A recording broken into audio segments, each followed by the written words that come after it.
Hi there. Through the last few days, we've seen increasingly dry and increasingly bright weather across the UK, but we are also seeing the humidity climb.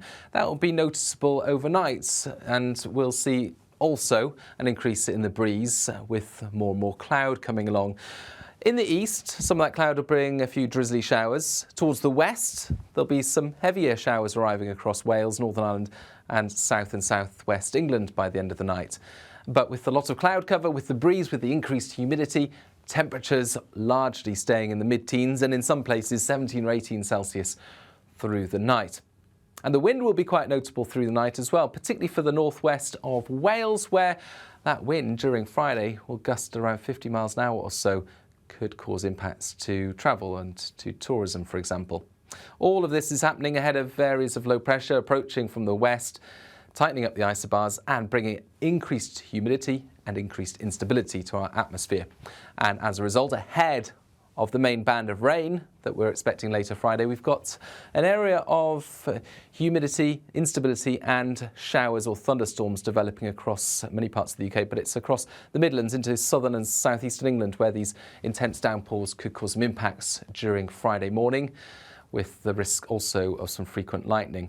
Nevertheless, into the afternoon, as that pushes into the north and the east of England, it tends to diminish, and so drier conditions emerge, but a lot of cloud cover across the UK. It stays breezy, and so despite the increased humidity, with the breeze and the cloud, it's not going to be particularly hot, temperatures of 22 or 23 Celsius, but where we do get some sunshine coming through, could be a touch higher than that. High teens further north as well. The best of any brightness, northwest Scotland, also towards the southwest. That is, before this comes in, and this area of rain is associated with a developing area of low pressure. Still a question mark about how much this low will deepen, but it is likely to bring some very lively weather through Friday night. Initially southwestern areas, then into Wales, central and eastern England, Northern Ireland, and by around midnight the risk across East Anglia and the southeast in particular of some very lively thunderstorms, frequent lightning, large hail, that sort of thing.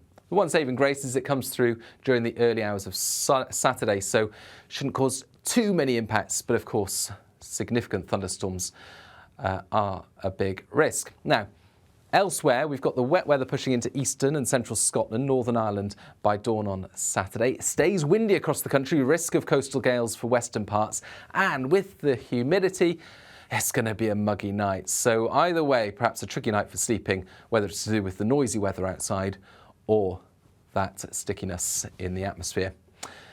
Across northern Scotland, it's a dry start to Saturday before the persistent rain arrives, and eastern Scotland in particular prone to some persistent heavy rain through the day. Further bouts of rain push into Northern Ireland, southern Scotland, northwest England. But across the rest of England and Wales, actually brighter conditions by Saturday afternoon. A mix of sunny spells and showers, most of the showers towards the west.